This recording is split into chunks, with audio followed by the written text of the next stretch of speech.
के धाम युग प्रधान महातपस्वी आचार्य श्री महाश्रमण जी के पावन चरणों में कोटि कोटि वंदन।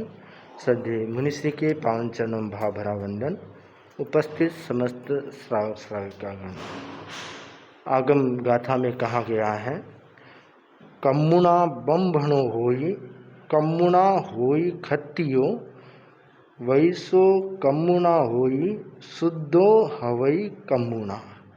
अर्थात मनुष्य कर्म से ब्राह्मण और कर्म से ही क्षत्रिय होता है, वह वैश्य और शूद्र भी कर्म से होता है।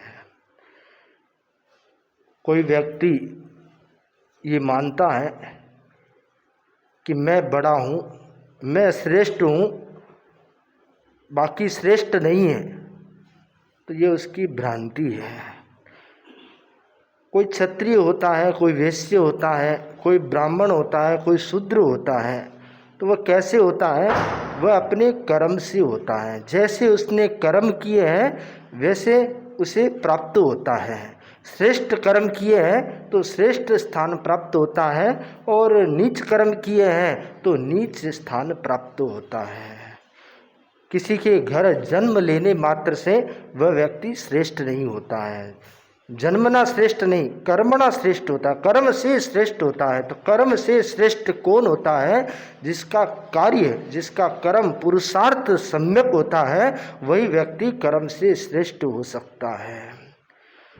इतिहास में ऐसे बहुत सारे उदाहरण हैं जो श्रेष्ठ आत्माएं थी, परंतु कहीं कहीं उनका आचरण श्रेष्ठता के विपरीत हो गया, तो उसका फल उन्हें भी भोगना पड़ा है।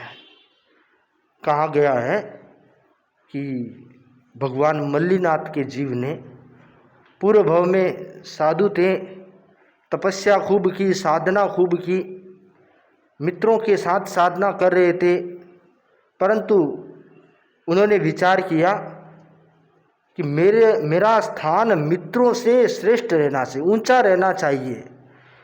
ऐसी भावना करके उन्होंने जिस दिन पारना होता, साथी मुनियों से कहते हैं कि आज तुम पारना कर लो, आज तो मैंने पचकान कर लिया है। अधिक तप करते मायापूर्ण आचरण के कारण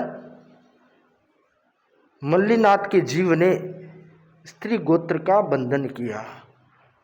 हालांकि सामान्यतया तीर्थंकर पुरुष ही होते हैं, परंतु मायापूर्ण आचरण होने के कारण स्त्री गोत्र में वो उत्पन्न हुए। परंतु तपस्या बहुत की, साधना बहुत की, इसलिए उन्होंने तीर्थंकर गोत्र का भी उपार्जन किया। वो तीर्थंकर भी बने, परंतु स्त्री शरीर से तीर्थंकर बने।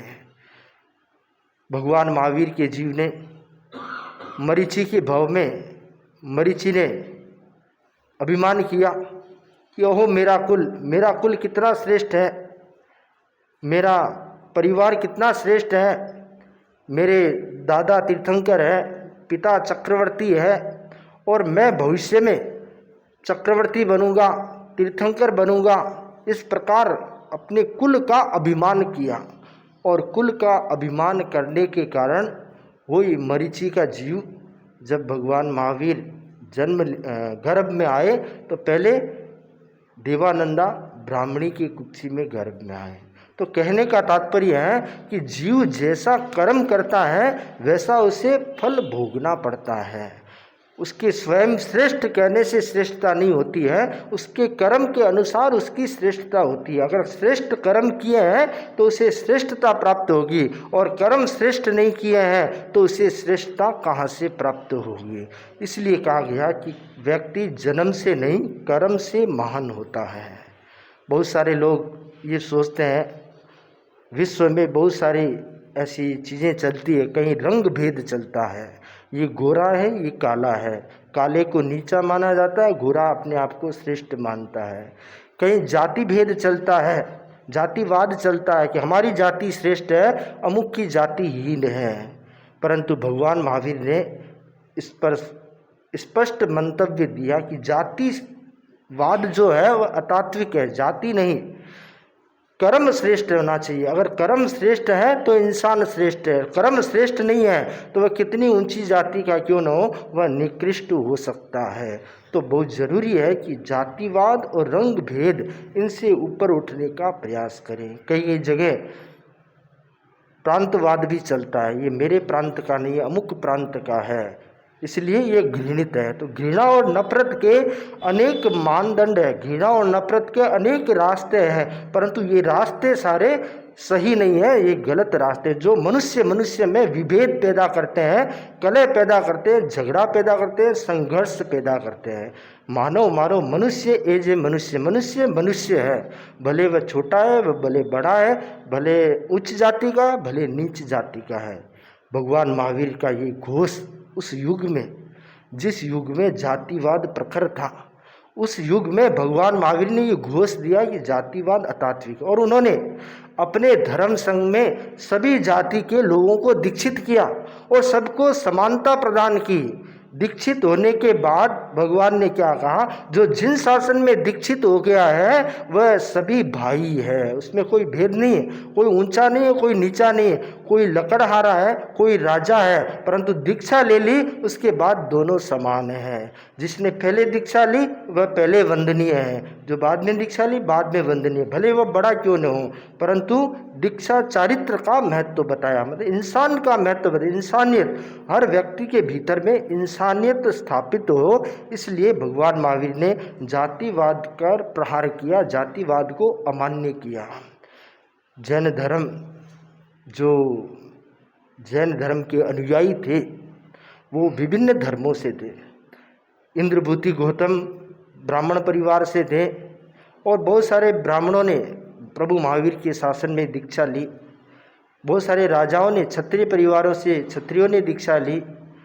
हरिकेश बलमुनि शूद्र थे, चंडाल थे, उन्होंने भी दीक्षा ली। तो ऐसे बहुत सारे उदाहरण हैं कि विभिन्न जाति वर्ग के लोगों ने प्रभु के शासन में, जैन शासन में दीक्षा ली, साधना की और कल्याण किया। भगवान ने ये कभी नहीं कहा कि अमुक जाति का व्यक्ति मोक्ष नहीं जा सकता।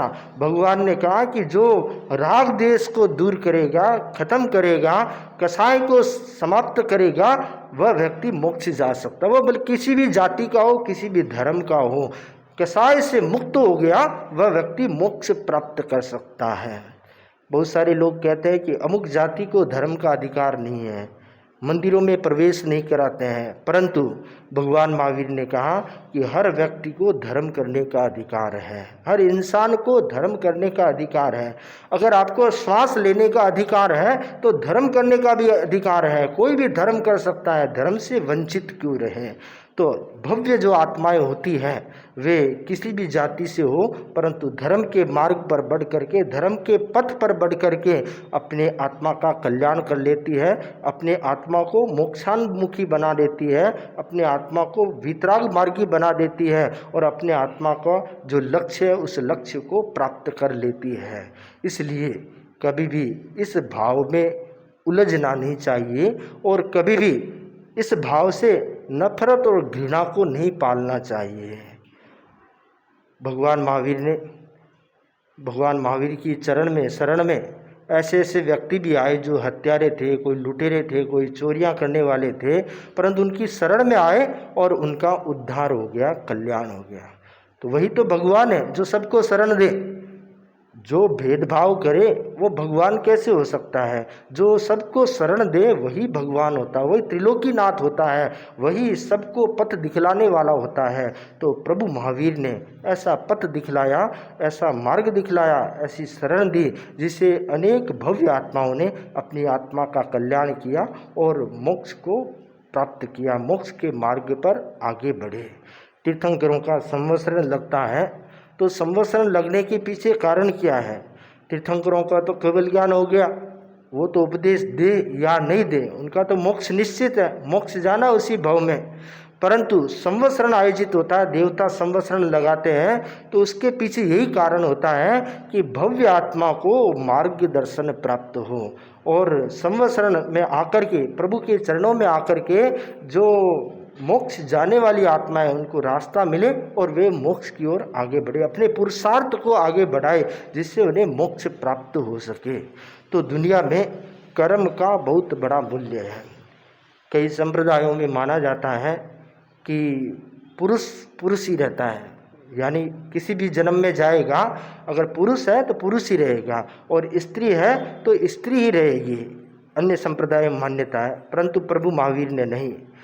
ये कोई ज़रूरी नहीं है इस भव में पुरुष है तो अगले भव में पुरुष होगा, इस भव में स्त्री है तो अगले भव में स्त्री होगी। जैसा कर्म करेगा जीव वैसा उसे भव प्राप्त होगा। अच्छा कर्म करेगा तो अच्छा पुरुष का भव, जैसा कर्म करेगा वैसा भव प्राप्त होगा। मल्लीनाथ भगवान पूर्व भव में पुरुष थे परंतु तीर्थंकर के भव में स्त्री थे। तो ऐसे बहुत सारे उदाहरण प्राप्त होते हैं। तो ये पुरुष और स्त्री का ऐसा सिस्टम नहीं है कि जो पुरुष है वह पुरुष ही रहेगा, स्त्री है वह स्त्री ही रहेगी, ऐसा नहीं। भवांतर में अपने कर्म के अनुसार उन्हें अपना स्थान प्राप्त होता है, अपना भव प्राप्त होता है।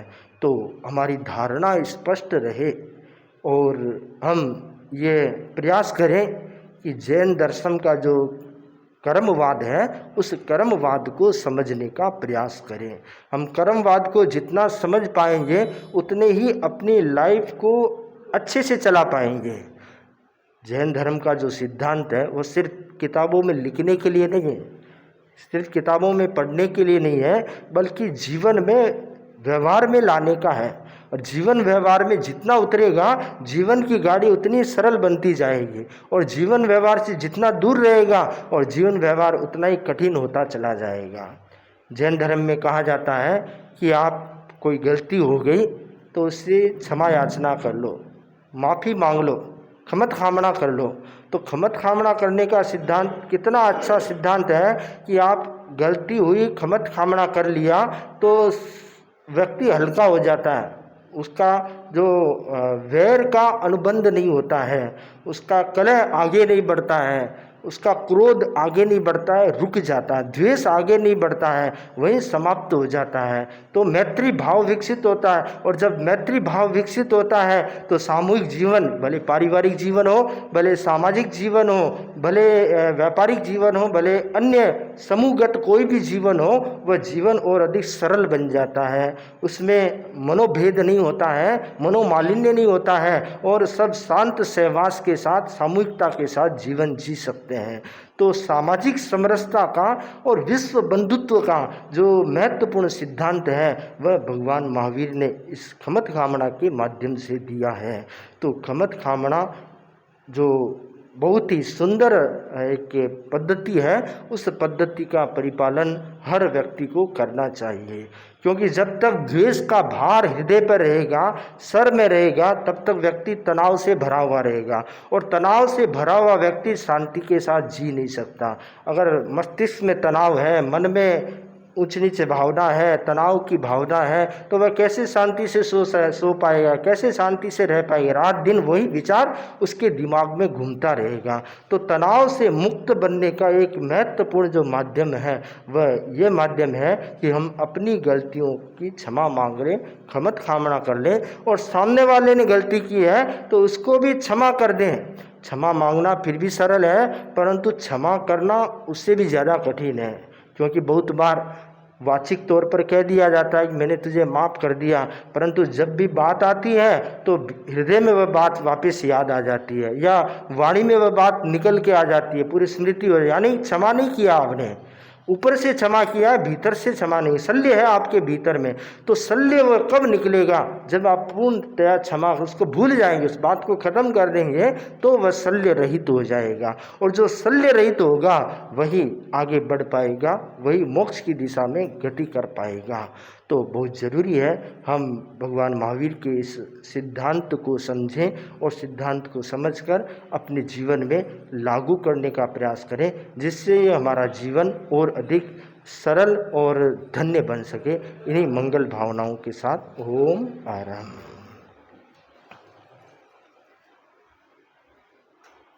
भिक्षुन भजल रे भाया हो से जय जयकार।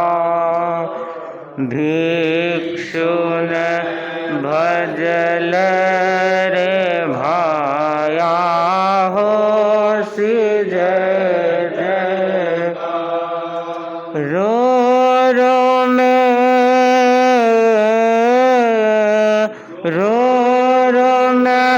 भिक्षु रमाल मंत्र ओ सुखकार। भिक्षु न भजल रे भाया हो से जय जयकार। भिक्षु न भजल रे भाया हो जय जय। साधना मेरो से ऊंची हो सूरज सो तेज हो सूरज सो तेज। सिंह जो गूंजो धरा पर करम आगम पेज करम आगम पे। शक्तिशाली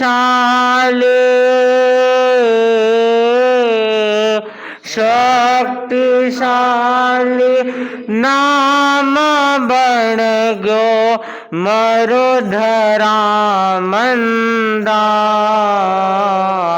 भिक्षु न भजल रे माया हो से जय जय। भिक्षु में भिक्षुपणो हो अलबिलो हो संत अलबिलो हो संत।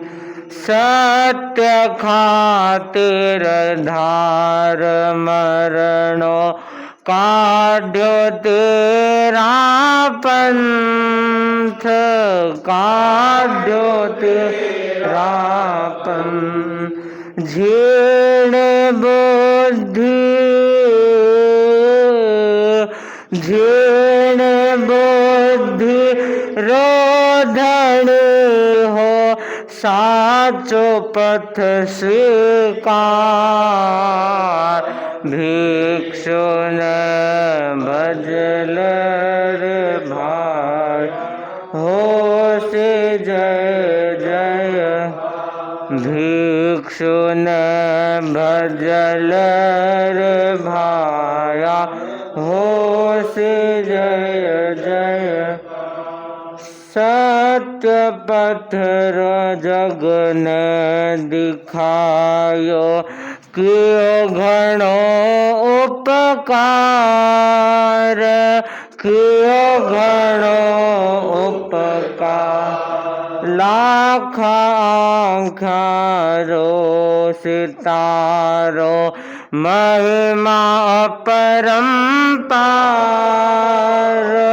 महिमा परम।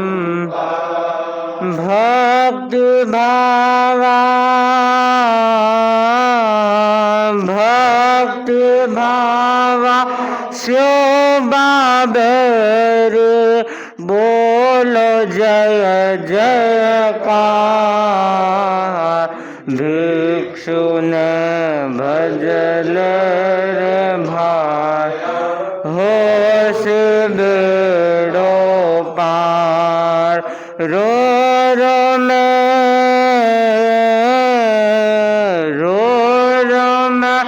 भिक्षु रमाल मंत्र ओ सुखकार। भिक्षु न भजल रे माया हो से जय।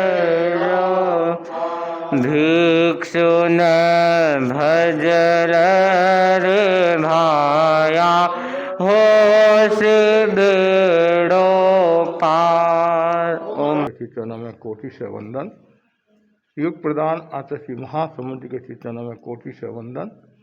मुनिवृंद, उपस्थित धर्म प्रेमी भाई और बहनों, आगम वाणी है तिखं परमं नच्चा।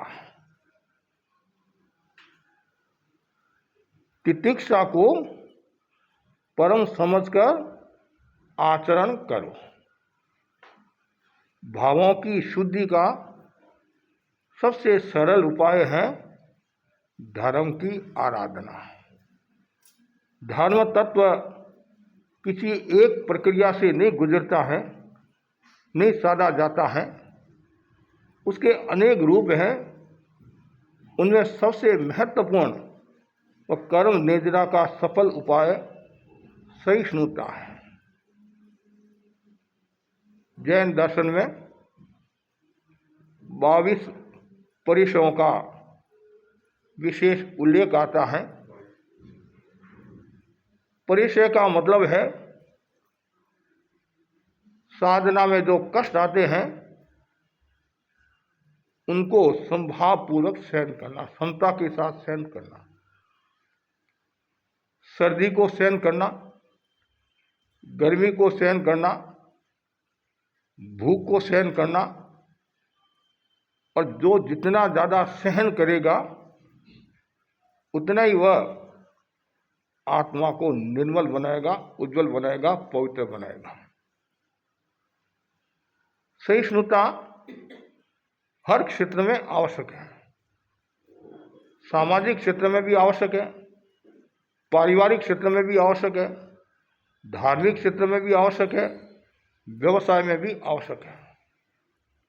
जो जितना ज़्यादा सहन करेगा उतना ही वह आगे बढ़ेगा। आचार्य भिक्षु का हम जीवन दर्शन पढ़ते हैं। उन्होंने कितना सहन किया। 5 वर्ष तक पूरा आहार पानी नहीं मिला। भगवान महावीर ने कितना सहन किया। और भी महापुरुषों ने कितना सहन किया। जो सहन करता है वही वीर होता है, कहते हैं।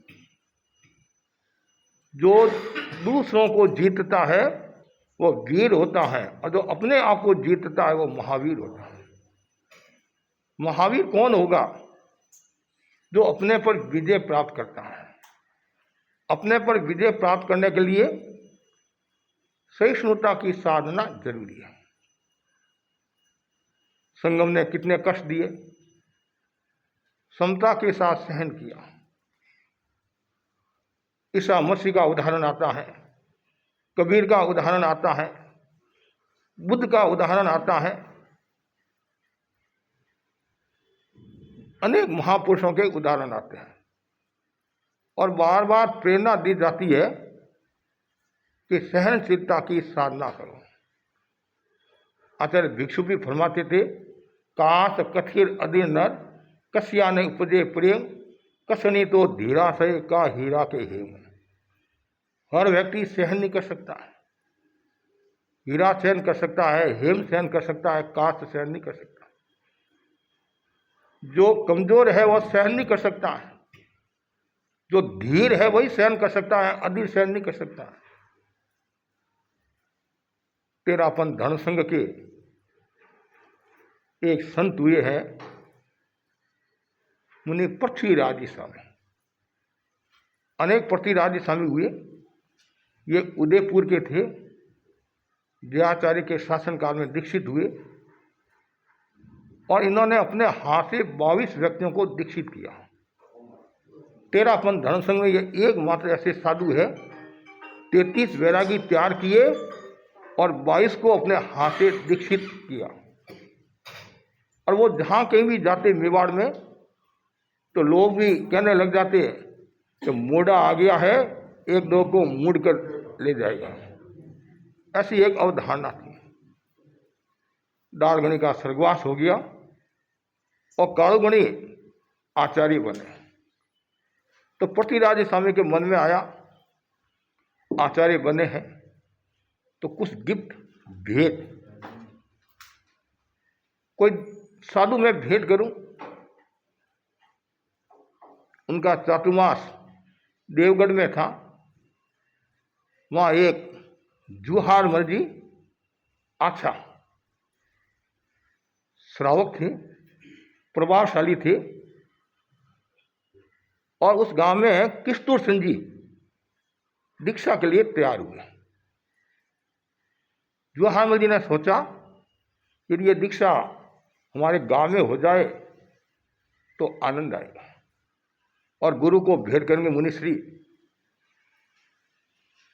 कालू मुनि को निवेदन करने के लिए गए। अन्नदाता ये दीक्षार्थी तैयार है, सारी स्थिति बताई, आपकी यदि आज्ञा हो तो मुनि पृथ्वीराज स्वामी किस्तूरचंद को दीक्षा दे दे। और कालुमुनि भी पृथ्वीराज स्वामी का बहुत मान रखते थे, सम्मान रखते थे। और पृथ्वीराज स्वामी ने कहा था कालुमुनि को कि संस्कृत का अध्ययन करो, व्याकरण का अध्ययन करो, आगे आपके काम आएगा। मतलब संकेत दे दिया था कि आप आचार्य बनोगे। डालगनी को भी कहा था कच्छ से वापिस पधारोगे, आप आचार्य बनोगे। तो मान सम्मान भी रखते थे। लेकिन कालुमुनि ने कहा दीक्षा दे सकते हैं, चातुर्मास के बाद साधु 15 दिन दीक्षा के लिए रह सकता है। लेकिन कालुमुनि ने कहा 15 दिन जो है वो देवगढ़ में नहीं रहे, आसपास के क्षेत्रों में विचरण करे और वापिस आकर दीक्षा दे, फिर दर्शन कर ले।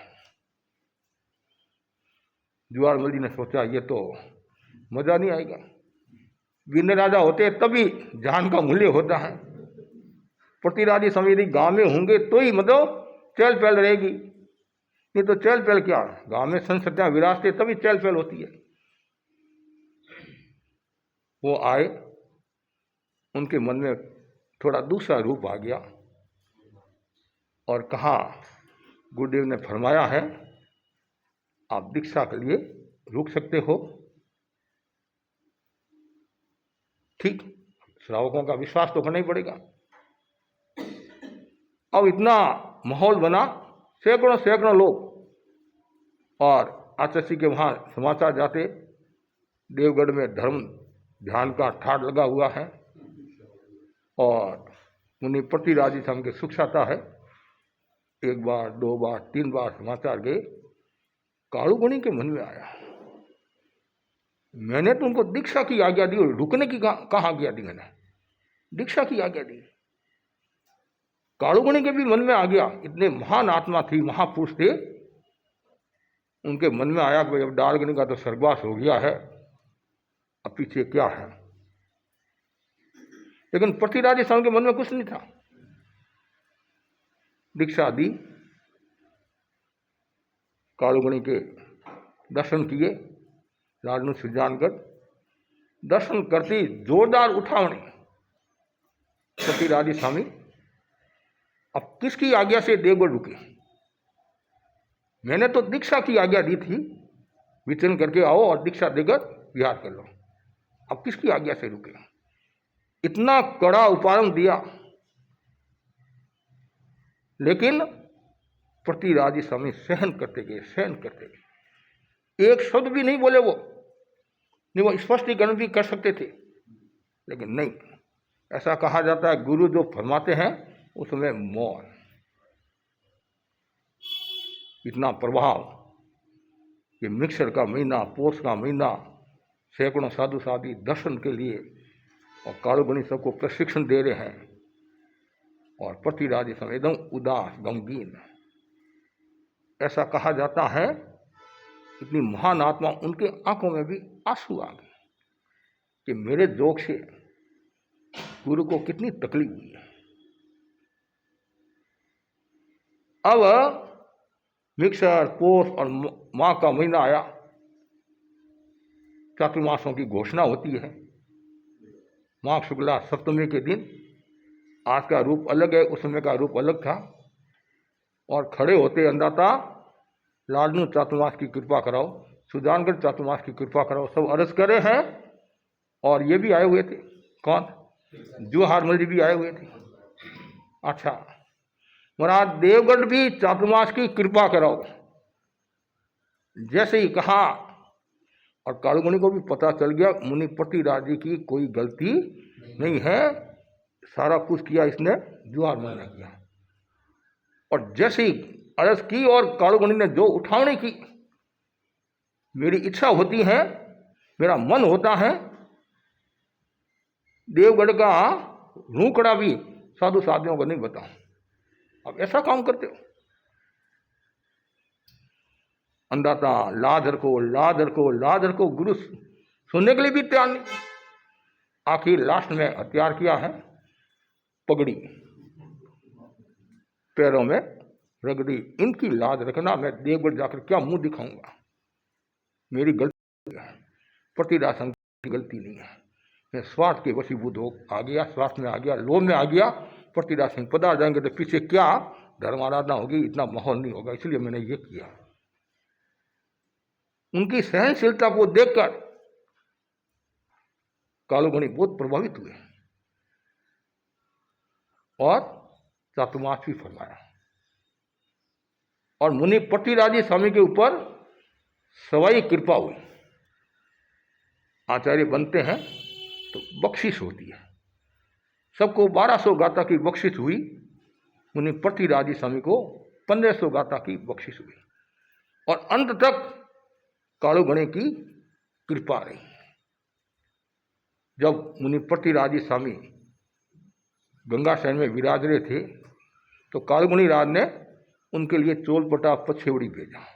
बहुत बड़ी बात है, एक गुरु संत लेकर आए और जैसे ही संतों ने दिया और चोलपटा पछेवड़ी को ऐसे लगा, गुरु का प्रसाद ऐसे बोले ऐसे लगा।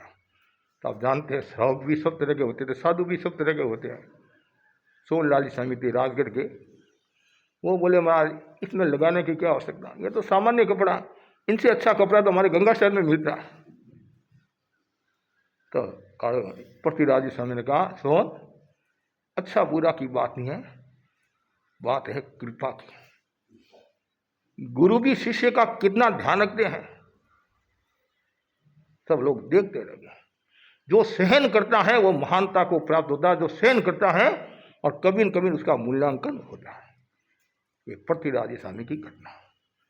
और पतिराज स्वामी इतने प्रभावशाली संत थे, ये जो गंगा शहर है इतना हरा भरा है, ये मुनि पतिराज स्वामी और साध्वी गंगा जी मांडा के थे, सिरियारी के पास मांडा, इन दो की विशेष भूमिका रही क्षेत्र को हरा भरा बनाने में। किसी साध्वी गंगा जी को कहा महाराज सुगड़ा ने मुड़े क्यों लगाओ, बच्चे थे नहीं, वो नाक में से मैल निकलता, फटे हुए आदि, ऐसे सुगड़े के मुड़े क्यों लगाओ। तो साध्वी जी ने क्या कहा, इनको क्या देखना, इनकी औलाद को देखना। क्या कहा, इनकी औलाद को देखना। और आज गंगा शहर कितना हरा भरा है। और उन साधु ने कितनी मेहनत की, कितने कष्टों को सहन किया। जो सहन करता है वही आत्मा को शुद्ध बुद्ध मुक्त बना सकता है।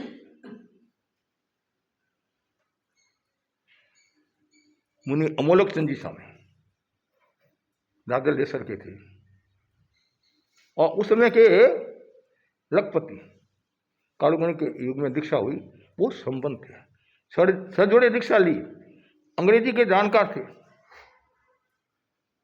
और जो पंजाब में उन्होंने जो कार्य किया, 18 चातुर्मास किए उन्होंने पंजाब में, और गले में दाना पड़ गया, इतने कष्टों को सहन किया। फिर संघ सेवा सदासर की शादी सिरे कुमारी जी, किस प्रकार हरियाणा पंजाब में उन्होंने काम किया, कितना कष्टों को सहन किया। और कभी कभी तो स्थान भी परिवर्तित करना पड़ा। मुनि बेणीनाथ जी स्वामी, आचार्य भारमली स्वामी के समय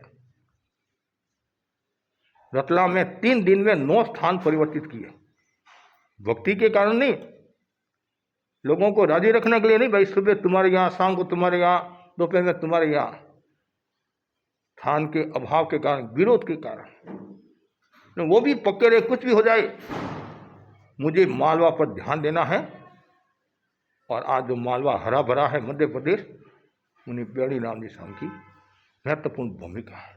उन्होंने कितने कष्टों को सहन किया।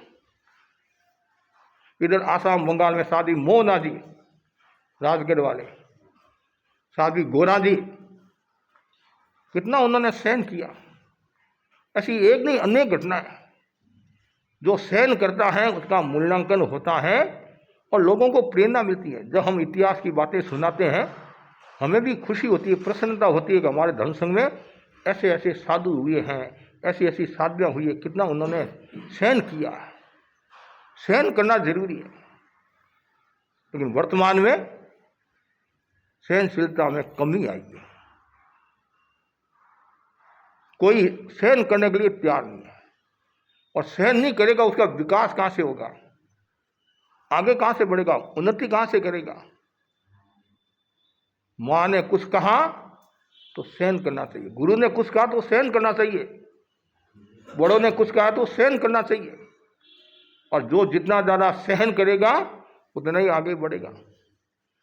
जंगल के वृक्ष होते हैं नहीं, जंगल के वृक्ष कितना सहन करते वो सहन करते। वो आंधी तूफान भी आते हैं फिर भी हिम्मत रखते हैं, सहन करते हैं। और घर में यदि पौधा है वो इतना सहन नहीं करता, लेकिन जंगल का पौधा कितना सहन करता है, गर्मी सर्दी को सहन करता है और आगे बढ़ता रहता है। इसलिए सहनशीलता जरूरी है, और जितनी ज्यादा सहनशीलता होगी उतना ही विकास होगा। माइतारी गाड़ी घी की नारी कहते हैं, कितना सुंदर का माइता की गाड़ी। माइत ने कुछ कह दिया, सिर मोड़ है, सिरोधारी है, उसको अन्यथा नहीं लेना। यदि अन्यथा लेंगे तो विकास रुक जाएगा। भारमल स्वामी ने कितना सहन किया तो वो कितने आगे बढ़ गए। मोगवा गणी ने कितना सहन किया। मोगवा गणी ने तो परीक्षा ली, जयाचार्य ने परीक्षा ली। अब बोलो आप, मोगवा गणी अध्ययन कर रहे थे मुंह ऐसे करके, और जयाचार्य ने संत को बुलाया कि इधर आया, वंदना की। गुरुदेव क्या आदेश है? मग जी के ऊपर रेत डाल कर आ। किसके ऊपर? मग जी के ऊपर। युवाचार्य दूधने लग गया, वो तो मेरे को जीना है, डर गया कि मग जी के ऊपर मैं रेत कैसे डालूं। तू क्यों चिंता करता हूं, मैं हूं नहीं, मैं हूं, तू चिंता मत कर, जाओ रेत डालकर आ। गुरु का आदेश, और गया फटाफट रेत डालकर भाग गया और रवाना हो गया। लेकिन मग जी ने कोई प्रतिक्रिया नहीं की, रेत डाली, कपड़ों को झटका दिया, वापिस अपने काम में लग गए। जयाचार्य ने पूछा, मग जी क्या हुआ? आंधी आई थी, आंधी आई थी, रेत और झटका दिया। उनको पता भी है, लेकिन महान आत्मा। आप बोला, बड़ी परिषद में उपालम दिया, फिर भी सहनशीलता, जिनका परिणाम बहुत सुंदर आया। कालुमणि ने कितना सहन किया, सहन किया तो वो आगे बढ़ गए। तो सहनशीलता जरूरी है, और जो व्यक्ति सहन करेगा वो व्यक्ति आगे बढ़ेगा। जिसके पास में सहनशीलता रूपी खड़ग है, तलवार है, दुर्जन उसका क्या करेगा? कुछ बिगाड़ेगा नहीं। सहनशीलता हमारे पास में है तो आप कितना ही सुनाओ वो कुछ नहीं बोलेगा। तो सहनशीलता का, क्षमा का बहुत बड़ा मूल्य है। संस्कृत के श्लोक में भी कहा है, नरस्य भूषणं रूपं, नरस्य भूषणं रूपं, रूपस्य भूषणं गुणः, गुणस्य भूषणं ज्ञानं, ज्ञानस्य भूषणं क्षमा। कितना सुंदर है। नर का आभूषण क्या? रूप है। मनुष्य रूप के लिए लालयित रहता है, कितना श्रृंगार करता है, शरीर को सजाता है। एक रूप आपरो, 100 रूप कपड़ो, 1000 रूप गैरों काठो, करोड़ रूप नखरो। नखरा कितना होता है? एक बहन को यदि साड़ी पहनना है, एग्जाम्पल के लिए, कितना सोचती है, ये पहनूं, ये पहनूं, वो पहनूं, ये पहनूं, मुझे उस कार्यक्रम में जाना, उस कार्यक्रम में जाना है, कितना नखरा होता है। तो यहाँ बताया गया है मनुष्य का जो आभूषण है वो रूप है, और रूप का भी अपना मूल्य होता है। आचार्य जो बनते हैं उनमें एक गुण रूप भी होता है, रूप का भी अपना मूल्य होता है। दूसरा बताया है रूप का आभूषण क्या है? गुण। रूप तो है और गुण नहीं है तो कहता नहीं। बाई में 98 गुण है। कितना? पुराने समय में सगाई करते थे नहीं कि भाई कितने गुण हैं, गुण देखते थे, गण भी देखते थे, कि सर 98 गुण है। तो लोग बहुत खुश हुए, वाह। लेकिन वो कोई आदमी जो पूछने वाला था वो भी कम नहीं था।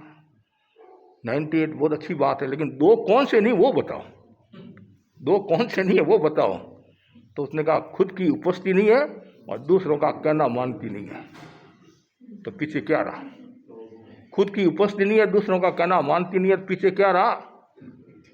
रूप तो है, फरी फूटरी बहुत है, लेकिन गुण नहीं है। तो काम का गुण नहीं है तो आड़े में बैठा कर उनकी पूजा करेंगे क्या? काम भी करना पड़ता है, गुण भी होना चाहिए। और तीसरा जो बताया गया बहुत सुंदर, गुण से भूषण ज्ञानम। गुण है, ज्ञान नहीं है तो गुण का आभूषण क्या है? ज्ञान। ज्ञान का भी अपना मूल्य होता है, और आज के युग में तो ज्ञान का बहुत बड़ा मूल्य है। पुराने समय में भी मूल्य था, हर समय मूल्य रहा। अभी वर्तमान में पढ़ाई पर भी काफ़ी ध्यान दिया जा रहा है, स्कूलों की पढ़ाई पर भी ध्यान दिया जा रहा है, और पढ़ाई पर भी ध्यान दिया जा रहा है। ज्ञान का अपना मूल्य होता है। तो इसलिए ज्ञान चेतना को विकसित करें, ज़्यादा से ज़्यादा सीख ना करें। पुराने संत के पास में किताबें नहीं होती थी, बोल ले लेकर या प्रतियाँ मिलती तो ऐसे याद करते। और हमारी बहनें संत सत्या से बोल लेती, घर आती और रसोई भी बनाती, घर का काम भी करती, और देवता में गुणस्थान 4, देवता में गुणस्थान 4, नारकी में गुणस्थान 4, फिर वो याद करती, वापिस सत्या के संतों के पास आती, सुनाती, वापिस नया बोल लेती। पुराने समय में बहनें पढ़ी लिखी नहीं होती थी, इतनी पढ़ी लिखी नहीं होती थी, लेकिन उनके पास में कितना ज्ञान था। व्यवहारिक ज्ञान भी था, आत्मा का ज्ञान भी था, तत्व ज्ञान भी था, परंपराओं का भी ज्ञान था। आज भीड़ तो बढ़ी है, भीड़ बढ़ी है, प्रवचन में लोग काफ़ी आते हैं, लेकिन ज्ञान जितना होना चाहिए उतना नहीं है। 50 साल हो गए व्याख्यान सुनते सुनते, लेकिन 25 बोल में 13 बोल कौन सा है कि महाराज श्रीमती को पूछ कर बताऊंगा। तो ज्ञान जरूरी है। और फिर लास्ट में जो बताया है, ज्ञान से भूषणम क्षमा।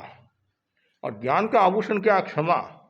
ज्ञान तो है, अहंकार करता है, गुस्सा करता है, तो उसका इतना मूल्य नहीं होता है।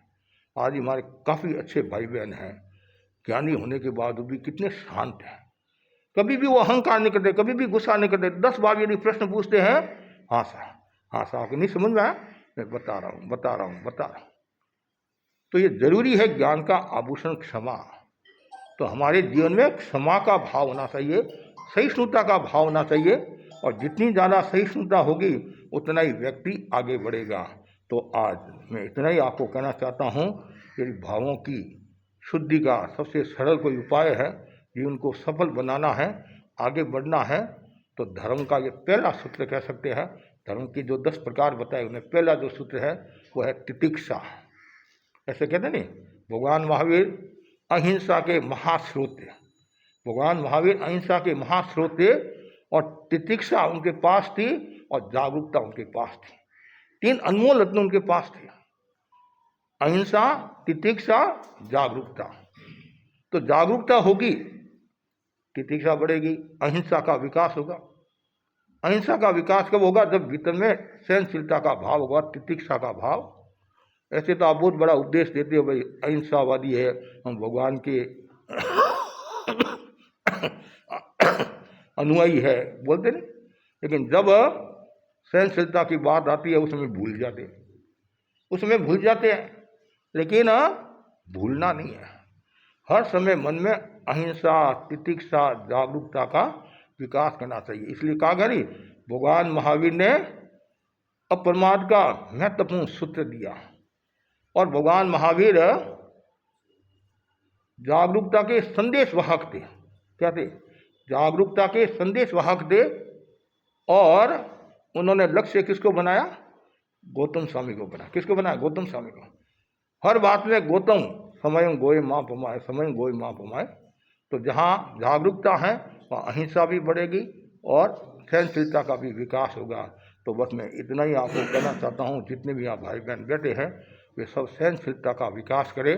कार्यकर्ता है, कार्यकर्ता को भी सहन करना पड़ता है, साधुओं को भी सहन करना पड़ता है, घर में जो मुखिया है उनको भी सहन करना पड़ता है। और जो जितना ज़्यादा सहन करेगा उतना ही वो आगे बढ़ेगा, गति करेगा, प्रगति करेगा, उन्नति करेगा और सबका वो प्रिय होगा। इसी आशा के साथ ओम आरहम।